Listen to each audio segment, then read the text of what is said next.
Hello everybody, Buddy Webb, Midland, Texas. What we're looking at here is a print screen from just a few minutes ago of a Crime Stoppers tip that I sent in today on the crimes at my home. And I'm going to read that top section in the description to you here in a second, and kind of explain this to you on some of the issues here. One, they're boxing Crime Stoppers. If you ever try to submit a tip, you'll find out you run out of space. They're going, oh, you don't have enough room. We only allow 255 characters or whatever it is. It's not enough space to tell your story. And I've been to the police department and tried to tell a story. I've been to the FBI and they've run me off. They've never allowed me to tell this story. So what I did was I wrote the story and I put it in a PDF file and then I attached it. And that's what I'm telling them here. And then some of the things here, if you're the victim, don't submit this form, contact the police. Well, and then you go down there and then they won't listen to you. You can't tell your story. That's the problem. It's a catch-22. But see, I'm not the only victim. There's many victims. Homeowners all over the country reporting people in the attic after, I'm ambushed and shot reporting people in the attic. So the answer for me was yes and no, and that's not an option. And that's what I said. And then, here's another one. Are you reporting a crime in progress? Well, right at this moment, I don't have an attic light, a light on in my attic, but that goes on every single day. And so if I said yes, then I couldn't complete this form. So I said no here and no there and attached the PDF form. And what I wrote here, I'm going to show you here. I said this was sent to Crime Stoppers on 12/20/21. And this is what I'm telling the police. I said this text box doesn't allow enough space to tell the story, so I put it in a PDF and attached it. In reference to the question below asking if I'm a victim, the answer is yes and no, which wasn't an option. It's my belief there are many crime victims, as this gang has rigged homes with hidden access all over the country, with many of them here in Midland. As you'll read, I first reported somebody in my attic in November 2010, and in January 2012, I was ambushed and shot with bird alarms going off in my attic. I've now identified almost 50 other homeowners reporting people in the attic, with a dozen addresses in Midland and another dozen in Odessa. These are other homeowners reporting people in the attic. There are many victims to this crime ring, and I'm one of them. In fact, I suspect the previous owner of my home was murdered here in 2008. My friend told me about a young girl that was murdered at an oil show party in 2010, which I believe was held in a secret underground home near my home. In secret, a guy named Aaron Packelhofer asked me if I knew the names of the 4 people had been murdered, died in my home. I believe the information in this Crime Stoppers tip could solve thousands of crimes connected with this crime ring, which starts with exposing the underground homes that are said to be here by multiple people, along with supporting evidence such as Google Maps. That is where it's believed a young girl was murdered at in October 2010, and the remains of a young girl were found outside of Midland 2013. So that was in the little text box, in the little short text box that I wrote in, and then I attached this PDF file, and this is what was in the PDF file. This is a long read, you might. I'm gonna read it to you. You can, do my best to read it to you, and you can just sit back and listen to it because there's not a much to see here.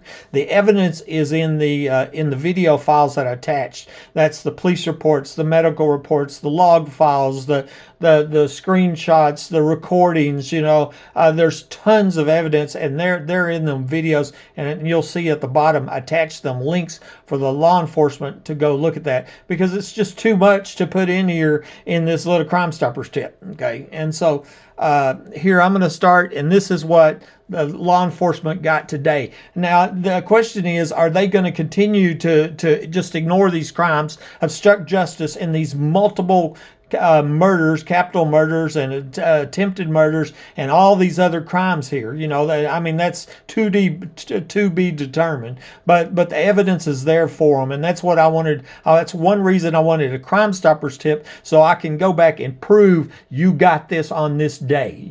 What did you do about it? Did you look the other way and allow these killers to go on killing people? I want them to be held accountable if they choose to just allow these crimes to continue.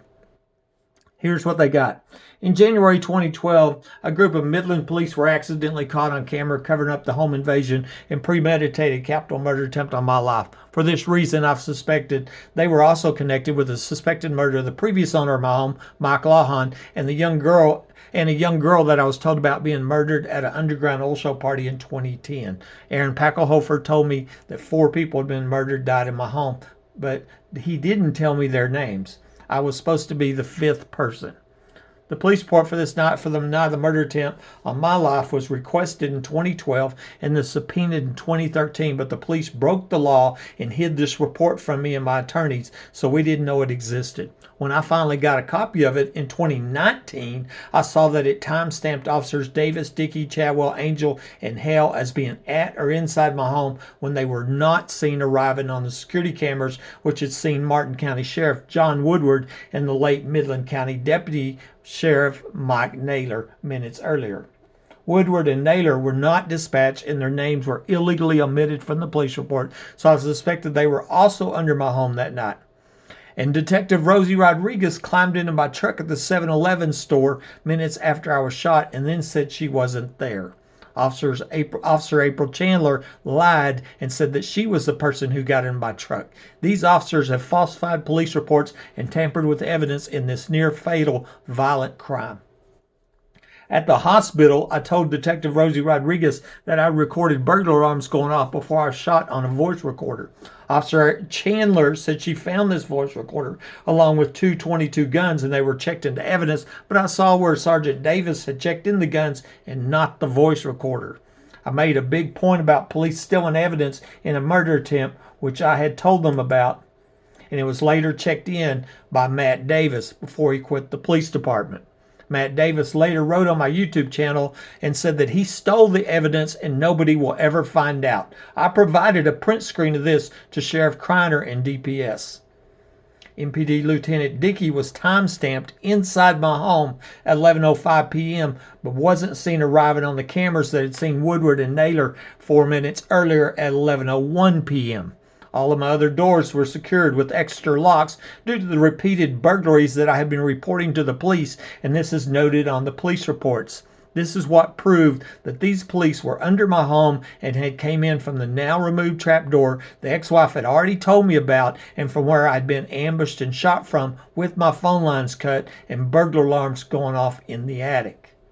Now there are multiple people documented as saying that tunnels and underground homes are near my home, including recent sheriff candidate Joe Lozano, who was secretly recorded as saying that the underground homes was the hideout for the late Sheriff Gary Painter. There's supporting evidence such as Google Maps. This week I was getting sick with a strong chemical smell inside my home, which I call poison gas. This wasn't the first time, and I previously contacted Midland Sheriff Kreiner and DPS about this, along with posting videos and Facebook posts. These criminals can turn this on and off at will. I believe it's the source of the kidney failure, since I've had many death threats since being ambushed and shot with my phone lines cut on January 28, 2012. At 11:40 a.m. on December 17, 2021, last week, I made a video of a motion detection light turned on in my attic. I made many of these proof videos over the years showing the daily crimes at my home, which I had first reported back in 2010. These crimes have never stopped, and I believe the reason is there's an underground home in the backyard where a young girl was murdered at in 2010. I believe they were going on long before I moved here and even before the last young homeowner died here. It's not just my home, but many homes, as you'll read about below. This next section is called The Suspected Murder of Mike Lawon. In November 2008, I transferred to Midland with DCP Midstream as 25-year company employee with hope and excitement, and I bought a home at 3802 Fair Circle where the young previous owner, Mike Lawon, had just died. I was told his death was an accident, but I've now found evidence which has convinced me that Mike was murdered here and taken to Fort Worth. This happened the week before the 2008 oil show started, which I believe is significant since it's now believed there's an underground home in the backyard which was used for parties such as the famous ones that happened during the week of the oil show. The Odessa American posted a death notice for Mr. Lawon saying that he died in Fort Worth, and then 4 days later they posted a second death notice saying he died at his residence. A former neighbor, Marilyn DeLuigi, told me twice that Mike died in this home, which confirmed the second revised death notice, but his death certificate says he died in Fort Worth. I believe he was murdered here and taken to Fort Worth. Miss DeLuigi also told me that somebody else had died here before Mike did. I took pictures of this home when I first looked at it with my realtor, Janine Pruitt, on October 1st, 2008, and I happened to get a picture of the back door to the garage.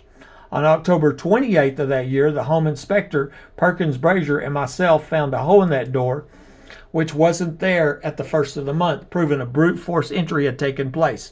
I suspected it may have been kicked in by the people that killed Mike Lawhon on October 12th before they took him to his late mom's house in Fort Worth. Next section, missing man, Rini Escobar Sanchez. Miss DeLuigi also said that somebody else died here before Mike did, and I've wondered if that was the still missing man, Rini Escobar Sanchez.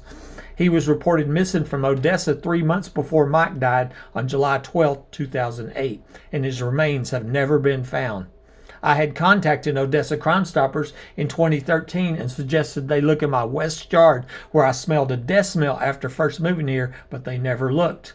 They then arrested a man who confessed without a body ever being found. After I first moved here, I found what looked like a bullet hole in the fireplace rock and a large stain hidden under a rug and wondered if that was where Rini had died. Next section, the murder of the young girl at the 2010 oil show party. In October 2010, my friend from work, Angie McGee Hurley, told me about a young girl that was murdered at a party she was going on during the oil show because that girl didn't want to prostitute. At the time, Angie was leaving my home and at the parties in 5 minutes. I know this because we were talking on the phone while she drove there. Our phone records will show these phone calls. I believe she was parking in the Home Depot parking lot, going underground somewhere over there, and then coming back to my home via a tunnel that can be seen on old Google Earth maps with the parties going on in the underground homes here. The remains of a 14 to 21-year-old girl were found outside of Midland in August 2013, who may be this same girl. I tried to get Angie to report this murder to the police, but she was afraid and told me that high-level police were also at those parties. I then got a call on my company's cell phone from a Midland police officer threatening to arrest me if I spoke with Angie again, which I never did. I suspect this police officer was one of the ones at the underground oil show parties where the young girl was murdered. I suggest checking my phone records to find out who that was. I met Homeland Security Agent Paul Cervantes at the Midland Home Depot store on July 2nd, 2019, and I showed him and another agent where I believe this tunnel was located that was used for the underground oil show party and the forced prostitution murder of the young girl that Angie had told me about. 2 weeks later, the ground was dug up and concrete was poured there, but I got this on video. 2 weeks after this video went viral, U.S. Congressman Mike Conaway announced his retirement, and come to find out his late brother-in-law, John Lejeune, used to live across the street from my special home.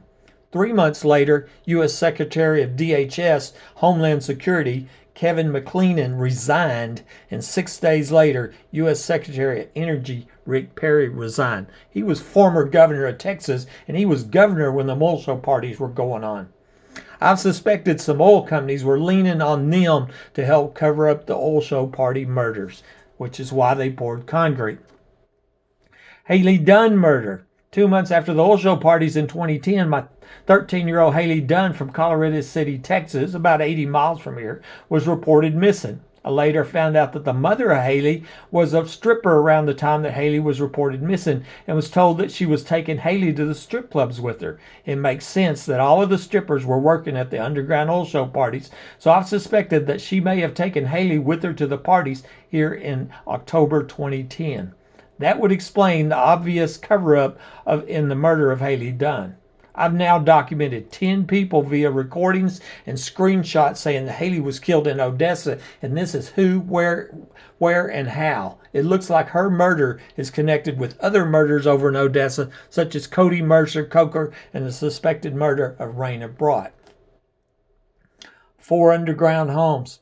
Looks like one of the $1 million underground homes that I was told about is in my backyard based on Google Maps, and I was told that another one was a half block away by Rhonda Denman Rogers. That one may be in the empty lot next to the home at 3900 Westmont Court. I suspected that another one is near the home at 3800 Fairgreen Court. All of these homes has a nearby water well, and they all had the same weird brick mortar problem that is believed to have come from digging under the home. That means there is still one more somewhere. There are several other people documented saying these underground homes are here. One woman was secretly recorded as saying there were 4 3-bedroom, $1 million underground homes and they were having pedophile parties down there. Sheriff candidate Joe Lozano was secretly recorded as saying the late Sheriff Gary Painter used to hide out down there.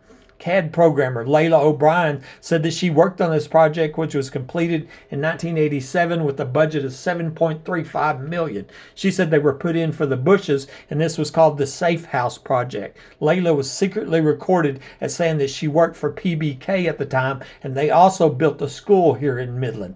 Tricia Brumley was documented as saying the oil show parties were in the underground homes. If you go to maps.google.com and put in my address at 3802 Fair Circle, then you can see a large building in the backyard on the map view screen that can't be seen on the satellite view screen. I believe this is one of the 4 underground homes and now connected with the murder of the young girl at the 2010 oil show party that Angie told me about. The suspected murder of the previous owner, Mike Lawhon, in 2010, and then the premeditated capital murder attempt on my life in January 2012. It's proven that the police were under my home on that night. And keep in mind, Mike Lawhon died the week before the 2010 oil show started. Capital murder attempt on my life. On January 28, 2012, I was ambushed and shot by somebody under my home with my phone lines cut and burglar alarms going off in the attic. Prior to this capital murder attempt, I had reported repeated burglaries at my home at 3802 Fair Circle, Midland on November 9, 2010 and January 8, 2011, which was my first call reporting somebody in the attic. When I say phone lines cut, I mean they stole my cell phone and they disconnected my home phone lines before shooting me by surprise. When I returned from the hospital, I found my cell phone had been planted behind my nightstand and my home phone back working, but I also found a picture on my security camera showing Detective Rosie Rodriguez leaned over this nightstand and obviously planting my stolen cell phone. Based on the timestamps, it looks like Rodriguez and Chandler waited for the other officers to leave my bedroom before they planted this phone. I also saw where Rodriguez wrote on the police report that I told her my battery was dead on my phone, which was a lie, as I had a fully charged battery on my cordless phone, and the only reason I had that was because my cell phone had gone missing. She was excuse making. Multiple proofs show that I wasn't shot with my gun, which is the lie that was used to cover up this home invasion and capital attempted murder. 5 weeks prior to the murder attempt on December 20th, 2011, the ex-wife called the police to my home and I was put into the back of a police car, which already had a baggie of marijuana laying in the seat. I was then told that the police better not be called back to my home again. These police, Bush and Sellers, were threatening to frame me for drugs for reporting the felonies that were being committed against me in this rigged home. This was the reason I didn't call the police when the burglar alarms were going off in my attic before I was ambushed and shot. After the police left that night, the ex-wife told me, "We're creating a document trail on you."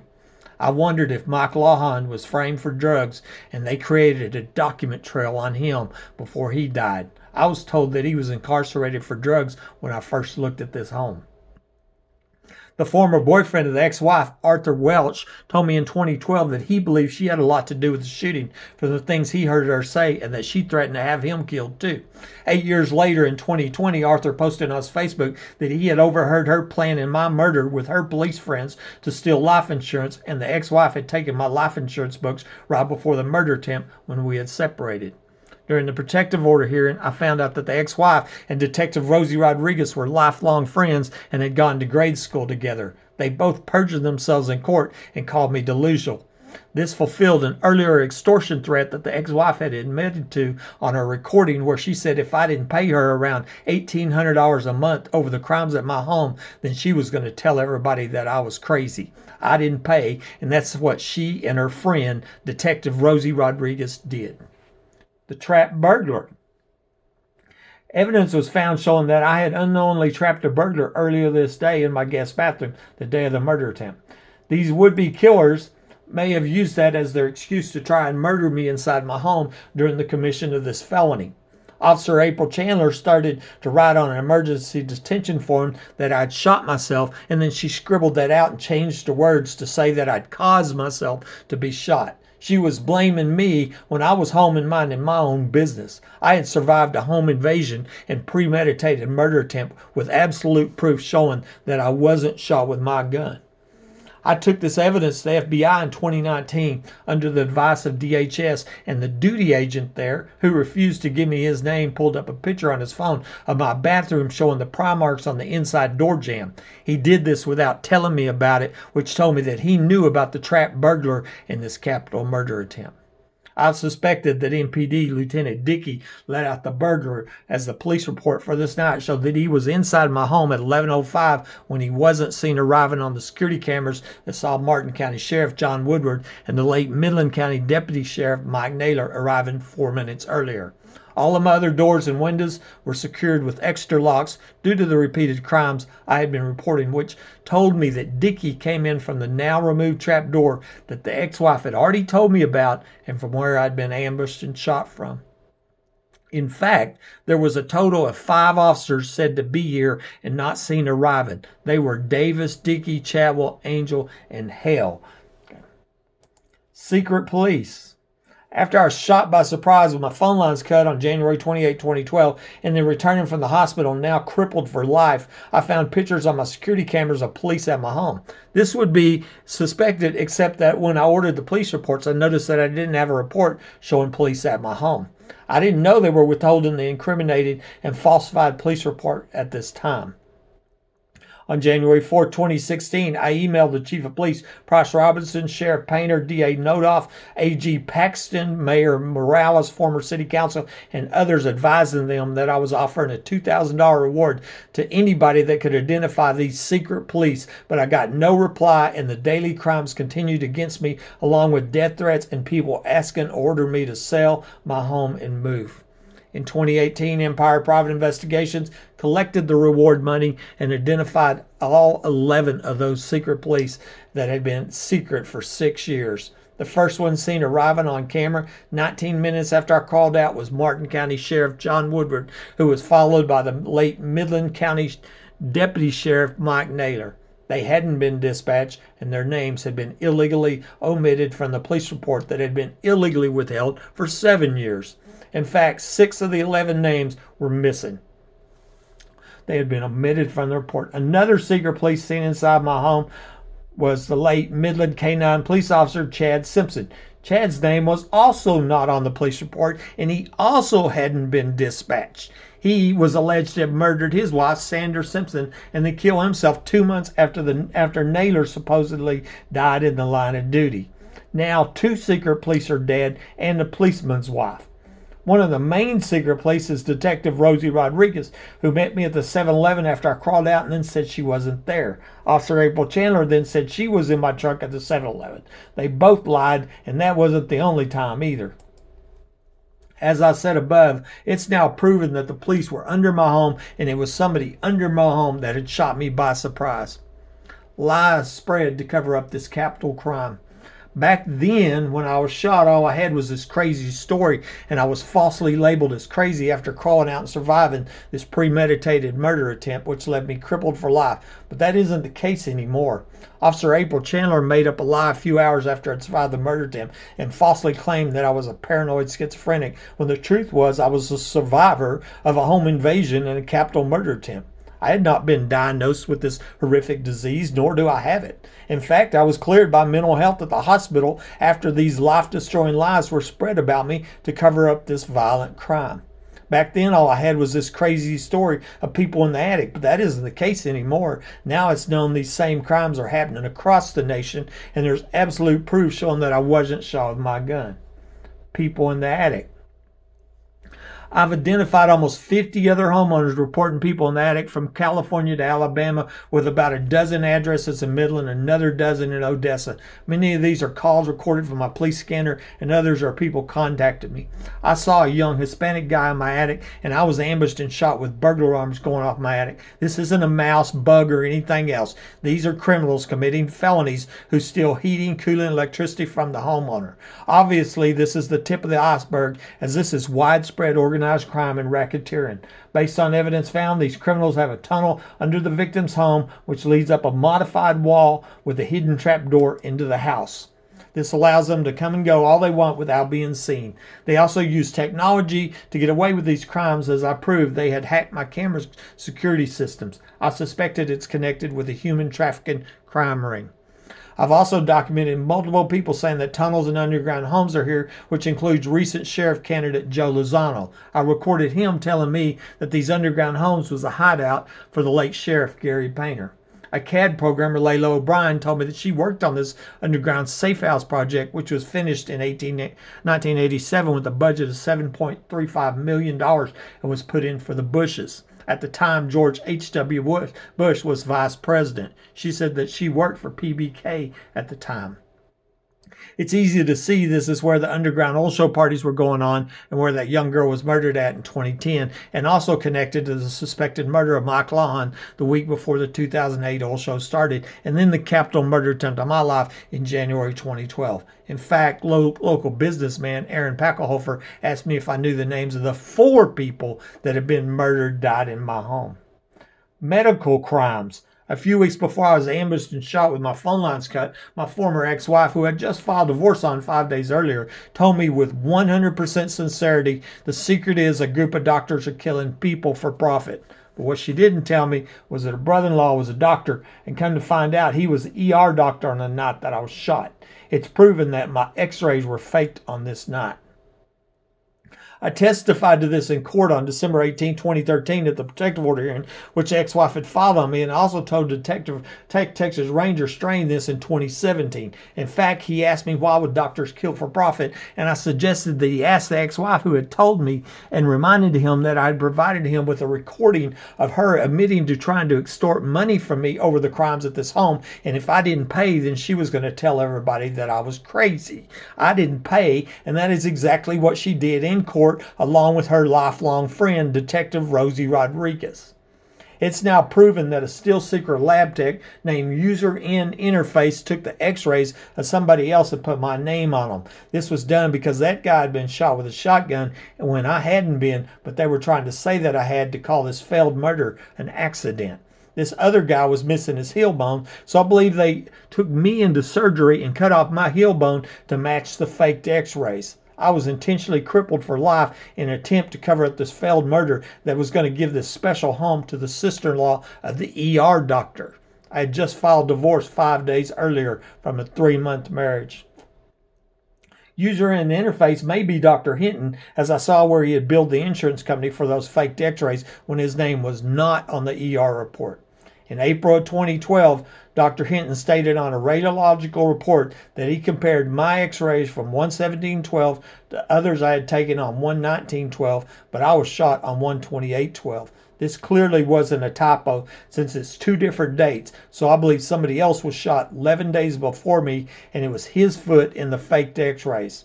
A few days ago, a woman named, and I blocked her name out for this video, but the police got it. In the Crimestoppers, they got it. Told me that she knew who was shot 11 days before me, but she was afraid to talk to me online or even on the phone. She knew the ER doctor, I blocked his name out, who was the brother-in-law that I didn't know about, and also the surgeon, okay, and I blocked his name out. She knew them people. That's big news. The Hobbs Act. Since this murder attempt, there has been repeated attempts to terrorize me into selling my home, as it's clear this crime ring wants me out of here dead or alive, since this home helps solve multiple murders and thousands of crimes for people in the attic in the other homes. I made about 100 videos of burglar alarms going off my attic, and rarely a day goes by that I don't hear somebody in my home. It's easy to see why, as there's an underground home in the backyard where they murdered a young girl in 2010. This remains a dangerous situation of unprecedented crime and corruption, and this is the short story. I suspect there are more murders connected with what has gone on here, and they may be killing anybody who they believe is going to report this to law enforcement. 2 of the former 11 secret police are now dead, along with the policeman's wife. Mike Naylor and Chad Simpson died 2 months from each other, and at the time I had a reward offered for their identity. Their names were illegally omitted from the police report, along with 4 other names. An incriminating police report that was illegally withheld for 7 years, even when it was subpoenaed in December 2013. Here's the conclusion. These fact-filled videos show the police reports, medical reports, security camera pictures, videos, screenshot, Google Maps, and other evidence backing up this incredible true story. I'm sure this isn't all of the evidence, but it's plenty to stop these crimes. I have 1,000 videos on my YouTube channel, and that's now had over 1 million views. I believe the first thing that should be done to expose the underground is expose the underground homes, and that can be done by law enforcement talking to the many people that have documented they're saying they're here. They could ask Rhonda Denman Rogers, who I documented saying the underground facility is half block away. Law enforcement, they could ask the woman that recorded on the phone saying there were 4 3-bedroom, $1 million underground homes buried 25 foot deep and having pedophile parties down there. Law enforcement could talk to Ricky Ronaldo, who told me him and his brother used to go in the tunnels of my home when they lived here. Law enforcement could talk to CAD programmer Layla O'Brien, who told me that she worked on this underground safe house project, was completed in 1987, budget of $7.35 million. She said the Bushes were connected with installing them. Law enforcement could talk to Sheriff candidate Joe Lozano, who I recorded telling me that these underground homes was the hideout for the late Sheriff Gary Painter. Law enforcement could talk to MPD officers Davis, Dickey, Chadwell, Angel, and Hale, who were time-stamped as being at my home when they were not seen arriving on the security cameras, which saw Woodward and Naylor minutes earlier. This told me they came into my home from the now removed underground entrance from where I'd been ambushed and shot from.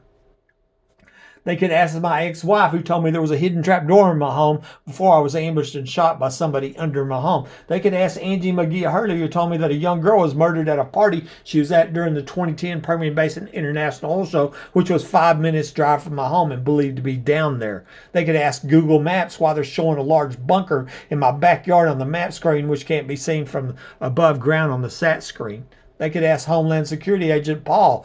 I showed him where I believed a tunnel was at, and 2 weeks later the ground was dug up and concrete was poured. They could ask Lance Eggleston, who told me, we have access to your residence at all times. Nobody will ever believe your story. You will be silenced, not if, but when. Or they could ask Shannon Jeter, who told me, buddy, cops could kill you and get away with it. Stop publicizing their business, and you go buy you another home. In fact, there are many people who have asked to order me to sell my home who must know something. Since it's believed these underground homes were hosting the famous and wild oil show parties, then it makes sense that a lot of people would know about them. And these are the list of videos. Suspected murder of Mike Lawhon, still missing man Rini Escobar Sanchez, 2010 oil show party murder, people in the attic, proof of underground homes and tunnels, proof that I wasn't shot with my gun, now removed trap door, trap burglar, secret police, medical crimes, terrorizing me to sell my home, Haley Dunn murder, and an overview of the crimes. And then that's what I put at the top, as I showed you already on this Crimestoppers tip. And so we can only pray that somehow we find a legitimate law enforcement officer, as there's multiple crimes and murders here that can be stopped. And that's all we need to do, is find some legitimate law enforcement to restore the rule of law. Buddy Webb, Midland, Texas.